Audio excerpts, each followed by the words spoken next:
La conquête musulmane de la péninsule ibérique commença moins d'un siècle après l'hégire, en l'an 711 du calendrier grégorien.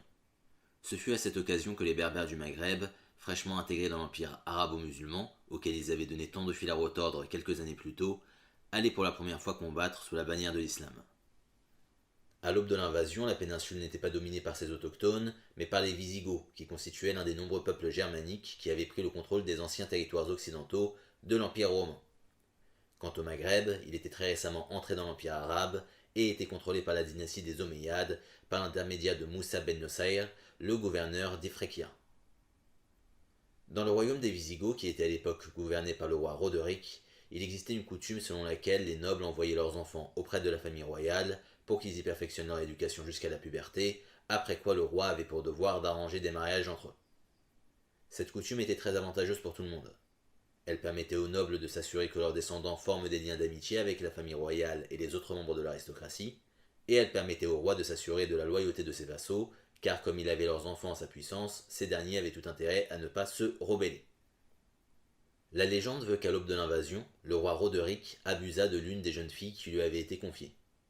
Cette fille, du nom de Florinda, écrivit à son père le comte Julian pour l'informer de ce qu'elle avait subi. Le comte Julian ayant appris la nouvelle, il était bien décidé à obtenir vengeance.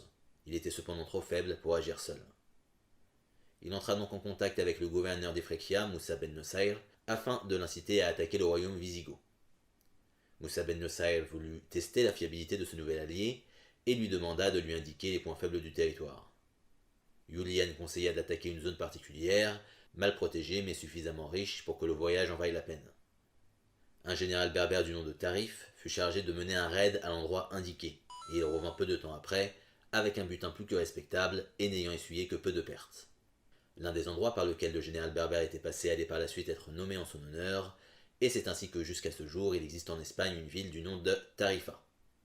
Voyant que les informations que Julian avait communiquées étaient exactes, Moussa ben Nusayr décida de lui faire confiance et de permettre plusieurs expéditions de pillage à l'encontre de la péninsule ibérique. L'homme chargé de ces expéditions fut le gouverneur de Tanger, un berbère du nom de Tariq ibn Ziyad. Il mena quelques expéditions qui furent couronnées de succès, puis de sa propre initiative, et sans attendre l'aval de Moussa ben Nusayr, son supérieur hiérarchique, il décida d'envahir la péninsule ibérique. Pour cela, il avait à ses ordres environ 10 000 guerriers, tous berbères, accompagnés d'une trentaine d'arabes qui n'avaient pas pour rôle de combattre, mais d'enseigner l'islam à ces guerriers berbères qui s'étaient fraîchement convertis. Tariq ibn Ziyad franchit la mer, passant par le détroit de Gibraltar, qui fut nommé en son honneur.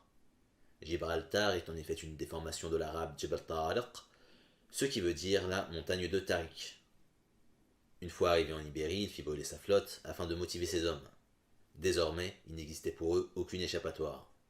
Ils allaient vaincre leurs ennemis ou mourir en essayant. Après quoi, l'invasion commença. Tariq ibn Ziyad alla de ville en ville, les soumettant une à une, tantôt par la force brute, tantôt par la ruse, tantôt par des négociations. Les villes qui se soumettaient de bon gré obtenaient des conditions de reddition relativement douces, mais celles qui résistaient étaient durement sanctionnées. Généralement, une partie des hommes était exécutée, et le reste de la population était réduit en esclavage. La campagne que Tariq ibn Ziyad menait en Ibérie attira tout naturellement l'attention du roi Roderick, qui avait jusqu'alors négligé de s'en préoccuper, pensant à tort qu'il ne s'agissait que d'une campagne de pillage ordinaire. Par ailleurs, il était occupé à guerroyer dans le nord, pour des raisons de guerre civile. Les Visigoths ayant désormais un ennemi commun à combattre, ils mirent un terme à leur conflit, et le roi Roderick fut en mesure de rassembler une armée d'une taille conséquente, après quoi il partit vers le sud pour affronter les musulmans, dont il fit la rencontre à Guadalete. Avant la bataille, Tariq ibn Ziyad dit à ses hommes qu'il avait l'intention de tuer Roderick de sa propre lame, que s'il y parvenait ce serait une grande victoire, et que s'il échouait il aurait eu l'honneur de mourir au combat, et que le cas échéant il avait confiance en ses hommes pour choisir un leader digne de le remplacer. Selon certaines estimations, les guerriers berbères étaient au nombre de 12 000 et les Visigoths étaient au nombre de 33 000. On pourrait penser que c'était déséquilibré et qu'il était déloyal de la part de Roderick d'employer une armée 3 fois plus grande que celle de son adversaire. Et effectivement, le combat fut rude, pour les Visigoths, car malgré leur infériorité numérique, les Berbères parvinrent à remporter la bataille, au cours de laquelle Roderick se fit tuer. En tuant Roderick, Tariq ibn Ziyad avait vengé son allié, le comte Julian, et surtout il avait détruit le pouvoir central de l'Ibérie. Peu après, il s'empara de Tolède, la capitale du royaume, et devint de facto le premier gouverneur musulman d'Espagne. Quand il apprit la nouvelle, Moussa ben Nusayr fut d'abord irrité que Tariq ibn Ziyad ait mené une invasion de sa propre initiative. Mais comme l'entreprise était un succès éclatant, il préféra se joindre à lui plutôt que de le blâmer. Il franchit donc la Méditerranée avec une armée de 20 000 hommes, les uns originaires de Syrie, les autres originaires d'Arabie, et partit à la conquête des cités qui résistaient encore à l'envahisseur, notamment de la puissante Séville, qui était l'une des mieux fortifiées du pays.